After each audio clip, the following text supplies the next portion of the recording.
Because nobody's like you. This is the perfect thing because I'm part of what I want to do is find my voice.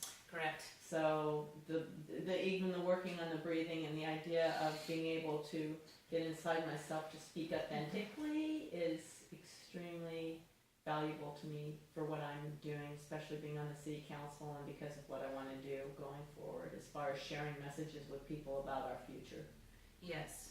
So this sounds like a good fit for me to, but I'm not an actor. I've never done that. I did a improv comedy shop. Awesome. Which I loved. And I actually was pretty good at it. I bet you were. So. Well, so you do have an acting background then. Taking an improv class absolutely counts as an acting background. So welcome to Authentic Performance. I'm very, very glad you're here. And as a speaker, I can tell you that incorporating the emotional aspect, which is a huge part of what we do in this class, makes you a much more effective and inspiring speaker. Yes. So that's a lot of Toastmasters take my acting class, and they've all said it helps them when they get up on stage. It helps them feel that they're bringing that emotional aspect to it. So very cool. So what about you, Tracy? What's your background, if any? No background in acting, no. A little bit of improv dancing. Okay. Yeah, so movement in that way recently. So, excellent. Yeah, but I'm definitely interested in bringing that emotional part into my speaking and teaching. Yes. So that's why I'm here. And in fact, I remember you telling me that really early on in our relationship after we met. He said, I really want to be able to get up in front and feel like I'm myself and I'm bringing that aspect of myself when I'm in front of a group. So awesome. So with that, we're just going to dive right in, and I'm going to talk to you first about the 5 fundamental acting ingredients, because that is a huge part of what you're here to learn, and it's especially pertinent when you are working on improvisational scenes. Now, when I have a full 8-week term, what we do is we go back and forth. We have improvs, 1 class, and then I assign everybody a scene, or they choose their own, I should say, from a play script. Never been in a play, this is what a play script looks like. Everything you need to know about your character and about the play is right here between these pages, just as the playwright wrote them. So my students will do the improv using the 5 ingredients 1 week, and then they get together with their partner outside of class and work on the scene, and then we'll do scene work the following week. So you get to see how people progress in their scenes throughout the term, which is really, really fun. And so that is actually going to be an optional assignment for you two. I'm not going to recommend it to you two just because I know you're both very, very busy women and should probably be taking things off your plate rather than putting them on.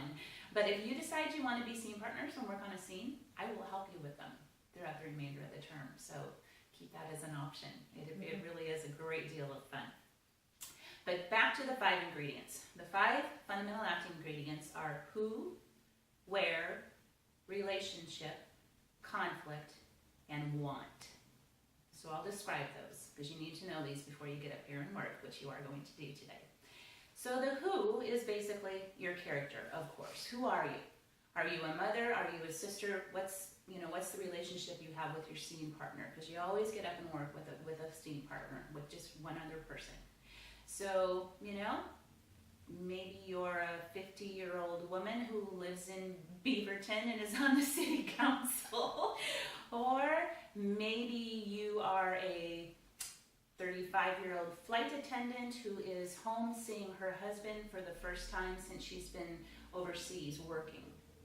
And then the details go from there. So we're going to be creating scenes for you today using these 5 ingredients. So that's the who. Now the where is important because you're going to act differently depending on your surroundings. If you're in a crowded restaurant and there's waiters coming and going and the phone is ringing and there's people all over, you're going to act much differently than you are at home, alone, in bed, with your cat, reading. And all of a sudden your scene partner knocks on the door and comes into your quiet bedroom, So you really need to know your surroundings. And for purposes of our work in class, we always choose an environment that is private, without a lot of other people coming and going. I mean, you can pretend you're sitting on a park or a bench, in the city park or some such thing, but don't put yourself in a crowded environment because it's not going to make sense for the work that you're doing up here. Okay? Yeah. Makes sense? Okay, so that's the who, that's the where. The relationship is super important. And this is one of the more challenging aspects, especially when you're doing an improv. Now, when you're doing a play, everything about the relationship is right in the script. And that's why you always have to read the whole script when you're working on a scene, because it tells you all that history. Like, here's an example. Have you seen the movie Marvin's Room? I'm trying to remember. It sounds familiar, but I don't. Meryl Streep, Diane Keaton, and a very young Leonardo DiCaprio. It's a very good movie. I've not seen the play, unfortunately. I would love to see the play. I would love to be in the play. I've worked on this scene a couple of different times. I've played both sisters. And their relationship is that they grew up together, but they were never really that close. And you know that because of the dialogue that comes through in the script. And as soon as she was able, Lee just got up and moved away. And she could not get out of there fast enough. Whereas, and this is Florida, where it's set in Florida. Whereas Bessie, the younger sister, she has spent her entire adult life taking care of their aging father and their ailing aunt. So she's been the caretaker for everybody in the family since Lee left. And Lee has left and she's put herself through cosmetology school. And her son, which is another very complicated relationship, just burned their house down. So he's been staying in a detention center, psychiatric facility. When Lee gets the call that this sister, that she has not spoken with in years, has leukemia and needs a bone marrow transplant. Very complicated relationship. So she packs up her kids, there's a younger brother too, and brings them all to Florida, where these sisters are together for the first time in something like 25 years. So that's the relationship. Now, when you're in an improv, you're going to create a framework, a structure, but it's nowhere near that elaborate because you don't have the time, right? So you're going to have to figure out who you are in this and what this relationship is between you before you even get up here. So what's really helpful to know about your relationship is when was the last time you saw each other and what happened and what was said when you were together the last time. So let's say that, let's just say that the scene is set in Kate's house and she's home alone and you're coming over to see her in her house. So now you know your surroundings. And you're going to want to know before you knock on the door what your relationship just generally has been like over the years and what happened the last time you saw each other. Yeah, I can see that. Yeah, so that's relationship in a nutshell. So the conflict, I'm actually going to go to the want first because very often the conflict in the scene is because of competing wants. So the want is really your motivation for being in the scene, what your desire is, what outcome you want, what is even motivating you to be together. Are you talking about the character then? Yes. Okay. So What the person wants from the interaction. Yes, and what does Bessie want? Bessie needs somebody's bone marrow for crying out loud, or she's gonna die. She's got a pretty strong motivating factor for wanting everyone in this family to be tested because it's going to save her life, and so, and your wants can change as you go through the scene. Like the scene that I've worked on, it's this beautiful scene where it's just the two sisters, everybody else is asleep. It's like late at night, like 1 or 2 o'clock in the morning, but Bessie never sleeps. So she's up in the kitchen drinking coffee. Well, Lee wants a vodka. She's ready for a drink. So, this whole situation is stressing her out. So she gets up in the middle of the night to go pour herself a drink. Well, what's her want at that point? It's a drink. Yeah. And so she walks in and there's Bessie and she doesn't have her wig on. Which is horrifying to Bessie. So at that moment, because she's losing her hair because of the chemo. So at that moment, her want is, I gotta go get my wig. And so she goes and gets her wig, but she left her coffee cup out, and then she wants her coffee cup, so she has to come out and get her cup. And Lee really wants her at this point to stay there and talk. She wants to feel a connection with her sister. Uh-huh. And so see how the wants can change as you go through the scene. But what is going to save you up here when you're floundering, because we all do, we all flounder from time to time. It's like, oh my God, what do I say to that? What about that? You know, and the monkey mind starts going. But the two things that will save you is having a strong want and always going back to that relationship. So if she says something that just doesn't make any sense to you, go back to that. What is our relationship? When was the last time I saw her? And then that will help you. Yeah. So that's relationship Okay. and the want. And so with that, we'll move on to the conflict. So conflict is necessary in any story, right? I mean, you read a book without conflict, it's going to put you to sleep. You know, you can't just get up here and just like, You mean fiction? yeah, movies, novels. Well, in real life is full of, you can't go a day without having some kind of conflict. I mean, that's just real life because we're human beings, you know. Right. So if you get up here and your only want is, I really want to go to Tahiti. Gosh, I want to go to Tahiti. It's so warm there and so sunny and sandy, and I want to go to Tahiti.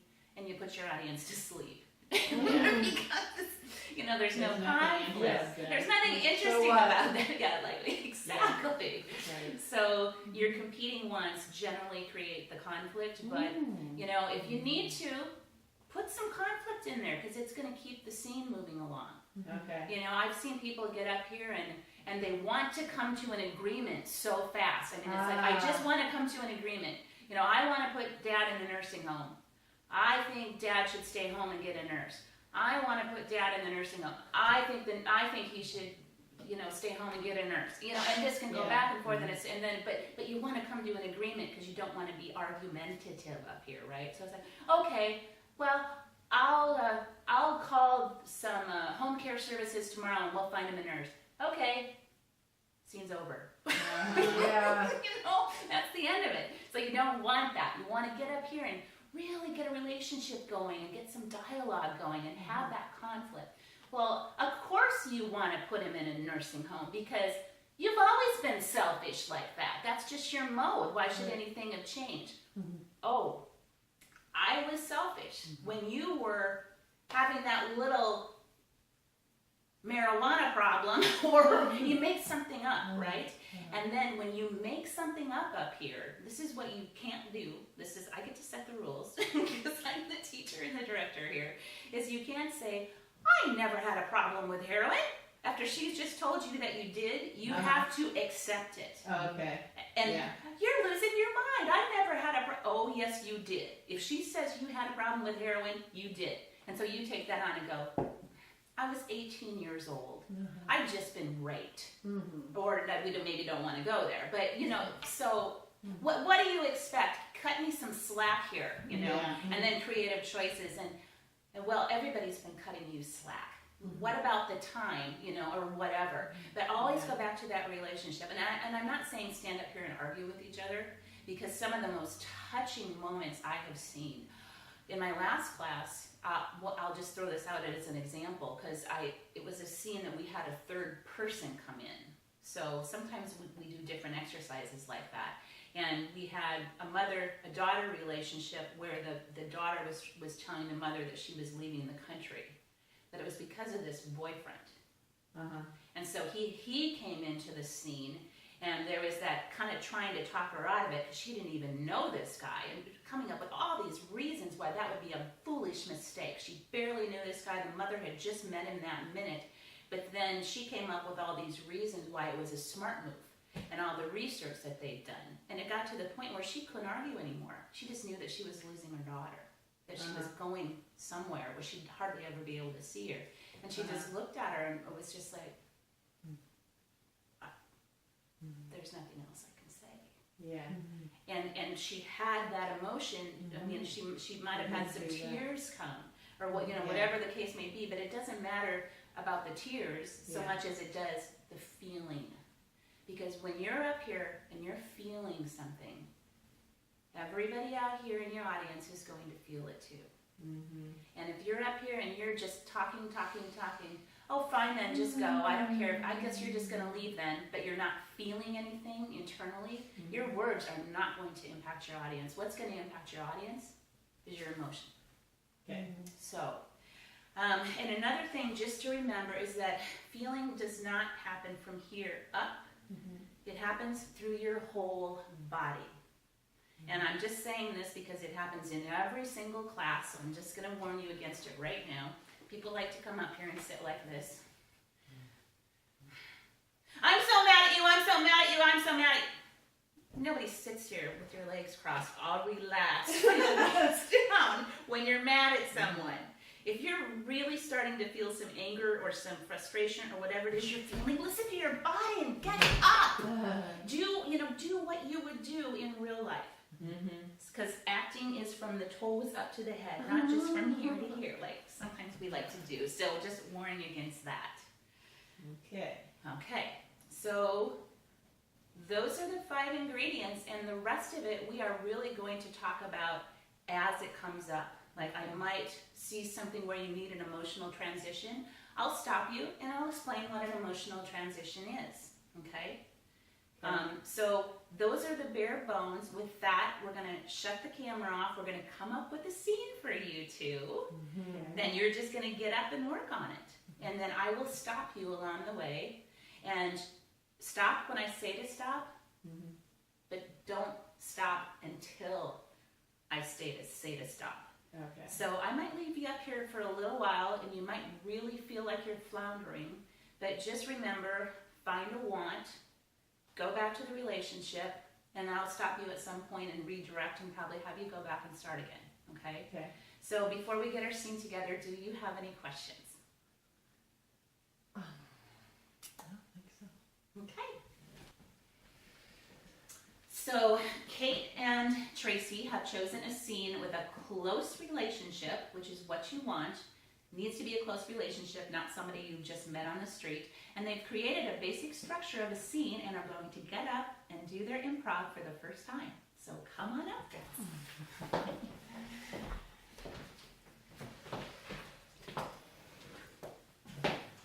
Just a little bit closer together. There you go. And I'm going to give you a suggestion even before we start. Let's have, this is your house, correct? Tara? Yes. You're in your house. Why don't you go ahead Well, and give I her think some... it's the mom's house, technically. It's the mother's Yeah. house, and you've been living there? I've been living there. Okay, so why don't you go out and enter and give her a moment to kind of settle in with what her situation is. You know she's arriving any minute, right? Okay. And you have just been dropped off by your cab or your Uber driver. All right, so just kind of, here she comes. Julia! Hi, Tara. So How's it going? no, Good to see you. hard. I'm so glad that you come. We gotta really figure out this thing with Mom. Yeah, well, I'm here to make some decisions, I basically have one day and I gotta go. I've got a big conference. One day? Yeah, I have a flight out tonight Tonight? at 9 o'clock. So what have you decided? Well, Mom's to the point where she needs care all the time. I need to take her to the bathroom because she's forgetting to go. She's really frail. I need to help her eat. And I've, you know how I was trying to work at the restaurant. They asked me to be their manager, but there was just no way because I couldn't leave Mom alone. So I've been working less and less over time. I'm still waitressing a couple days a week, but and Mom's money, I mean, she's had some money, but we're kind of running out. I mean, she still owns the house, but she's at the point she doesn't want to leave here. And I just heard when you take old people to other places, it really stresses them out. Well, many of my friends have had parents that have taken them and, to different assisted living places, and there's really beautiful places that we can find for her, and I think she'll be fine. So it sounds like you're ready for her to go. No, I want her to stay here. You were just saying that it sounds like kind of a pain in the ass to just take care of her. Mom. This is our mother. Well, but she'll be fine. She'll be fine at the Have you ever assisted gone living. to those places? People just get confused. They don't live as long. don't There's know some where really these beautiful are. places, and I have the means, and I'll just, I can chip in some money, and I'll make sure that it's a beautiful place. Well, and but- it'll be great. If you could help out, I could stay with her. Mm-hmm. And it's so expensive, I think it would still be cheaper just for me to watch her here. Yeah, is that really what you want to do? I'm not hearing that from you. I'm hearing that it's kind of more just something that you feel like you have to do as a daughter, you're her daughter, or No, I don't. Okay, I'm gonna stop you for just a minute Oh, and 'cause I'm not redirect you. accepting. Oh no, this is Okay. gorgeous. You guys are Okay. doing fantastic. This is one of the best first scenes I've seen. It's you're doing beautifully. I'm just gonna bring some nuances into it. Okay. So your mother really wants to stay here. It's not just Yeah. you. Yeah. She is so tied to this home because this is where she lived for 50 years with her Yeah. husband, and Yeah. she still misses him, and she's Yeah. really tied to this home. And you need to know what your relationship with your mother is like, because I think you love her. You may have had an antagonistic relationship, but I think you love her. So come up with a relationship with your mother and make it a deep one, so that instead of just, oh no, these places are beautiful, we'll be able to do this. I think you've got some internal conflict about this. So add a little internal conflict, make sure that she understands this is important to our mother. It's not just Yeah. me. It will break her heart Right. and make this, devastating. Maybe you've even mentioned it to her in the past and you've seen her reaction. Yeah. she doesn't know that. Yeah. So go back and And I'm start thinking that. too that in her mind she can be thinking if we put her in assisted care, the house could be sold and then there'd be Oh, money yeah, to for pay sure. for it. Yeah, absolutely. That's another motivation, because she's really money motivated. We just made you extremely money Yeah. motivated. But you also love your mother, so bring in that element. It's going to add more interest. Because nobody's like you.